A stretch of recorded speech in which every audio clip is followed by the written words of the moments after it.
On May 10th, 1996, a quiet New Zealander named Rob Hall led his team toward the top of Mount Everest.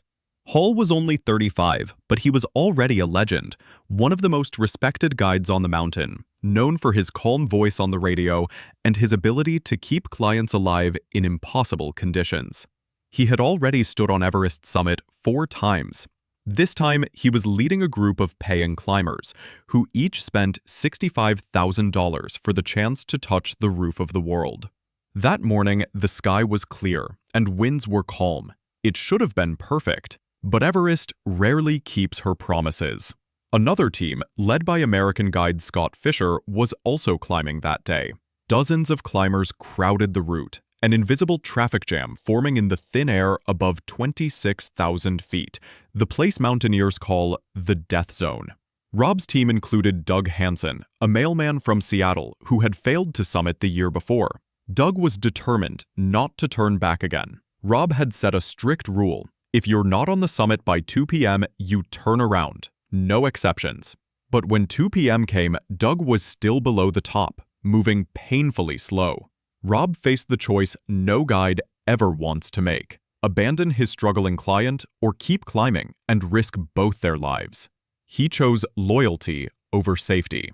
At 4 p.m., 2 hours past the safe cutoff, Doug finally reached the summit. Hall radioed base camp. They'd made it. But the joy lasted seconds. The weather shifted and dark clouds rolled in fast. A blizzard slammed into the upper mountain with hurricane-force winds and freezing whiteout. Visibility dropped to nothing. The path home disappeared. On the way down, Doug ran out of oxygen and collapsed near the south summit. Rob refused to leave him.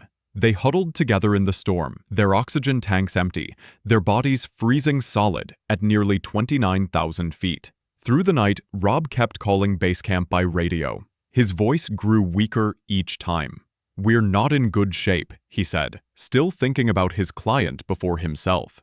By dawn on May 11th, rescuers tried to climb up with oxygen, but the storm was too violent. Doug was already dead. Rob could barely speak. He made one final call, patched through to his wife Jan in New Zealand, who was pregnant with their first child.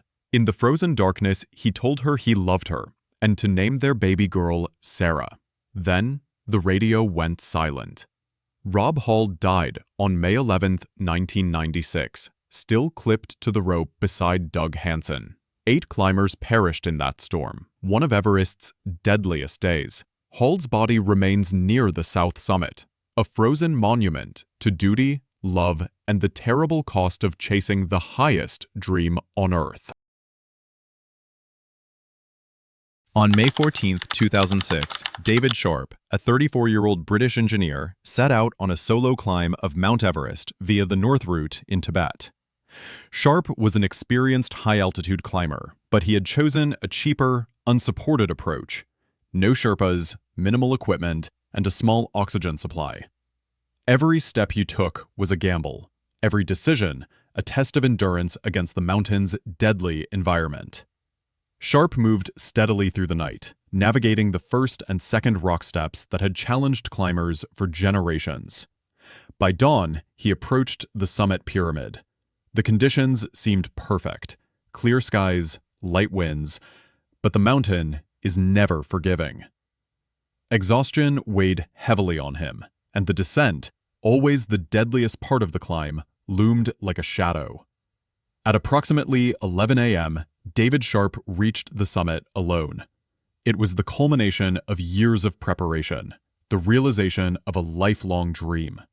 He took a moment to absorb the view, but the triumph was fleeting. He had been climbing for over 15 hours, and his energy reserves were nearly depleted. Without supplemental oxygen, his brain and body were already impaired.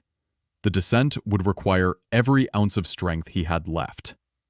By afternoon, as other climbers began their own summit pushes, Sharp struggled to move through the thin, freezing air. Near 27,900 feet, just below the first rock step, he collapsed. He managed to crawl into a small limestone cave, a natural shelter used by climbers for decades. His hands and feet were beginning to freeze, and his core temperature plummeted. Sharp was conscious, but barely able to speak or move. Throughout the day and into the evening, over 40 climbers passed his position. Some offered him oxygen or words of encouragement. Others, focused on their own survival in the death zone, could do little. Moving Sharp would require multiple people, risking their own lives. In the world's most dangerous place, there were no good options. For nearly 2 days, David Sharp's life ebbed away in that tiny cave. He was trapped by altitude, exhaustion, and the moral limits of those around him. Each climber faced the same impossible question: attempt a rescue and risk death, or leave him and survive. By May 15, 2006, Sharp had succumbed to hypothermia and altitude sickness, dying alone just shy of 28,000 feet. His body remained there for days, a silent witness to the brutal reality of Everest climbing. David Sharp's story sparked global debate over ethics and mountaineering. Some called it a tragedy of human selfishness. Others, a sobering reminder of the mountain's unrelenting power. Sharp achieved his summit, fulfilling a dream few could imagine. But it was a dream that demanded the ultimate price. Everest had spoken, and for David Sharp, there was no coming back. On October 2nd, 1979, Hannelore Schmatz, a 39-year-old German mountaineer, stood on the summit of Mount Everest. She had done what few women in history had achieved. She was only the 4th woman ever to reach the top of the world. For a brief moment, she and her husband Gerhard celebrated with their Sherpa guide Ray, staring out over the endless sea of clouds below them. But while the view was heavenly, the danger was hellish. The air was thin, their energy drained, and the weather was changing fast. Gerhard urged Hannelore to begin the descent immediately. The sun was already sinking, and on Everest, nightfall can turn triumph into tragedy within minutes. But after years of sacrifice and climbing, Hannelore wanted to linger. She stayed longer than she should have, snapping photos, taking in the breathtaking view, and savoring her moment at the top of the world. That decision would seal her fate. By the time they began their descent down the southeast ridge, the wind had picked up and the temperature was falling rapidly. The climb down was brutally slow. Hannelore's strength was fading. Her legs trembled with every step. She and Gerhard had been climbing for more than 12 hours straight, and their oxygen supplies were running dangerously low. Their Sherpa Ray tried to encourage them, urging them to keep moving before darkness set in. Just a few hundred feet below the summit, around 27,200 feet, Hannelore could go no further. She collapsed in the snow, gasping for air, her body too exhausted to move. Gerhard and Ray faced a heart-wrenching decision. The cold was intensifying, and their own survival was at risk. They promised Hannelore they would return with help and began descending to the lower camp, through howling winds and biting cold. That night, Everest unleashed one of its fiercest storms. Temperatures plunged to minus 60 degrees Fahrenheit, and hurricane-force winds swept across the ridge. Hannelore sat alone in the death zone, propped against her backpack, staring down toward the route they had climbed.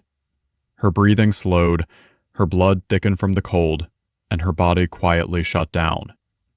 When the storm passed, she was gone, frozen solid where she had fallen. At dawn, Sherpa Ray tried to climb back up to reach her, risking his life in a desperate rescue attempt. The winds had not eased, and he too perished on the mountain, blown off the ridge by a violent gust. Days later, another team found Hannelore's body, still sitting upright, her hair blowing in the wind, her eyes open and fixed on the horizon. The freezing air had preserved her perfectly, making her look eerily alive. For nearly a decade, climbers passing through the southeast ridge saw her there, a haunting figure in red and white, sitting as if resting, eternally watching the path below. They called her the woman who sat forever. Her story became a chilling reminder that on Everest, even the greatest victories can end in silence, and that sometimes the mountain keeps those who stay too long.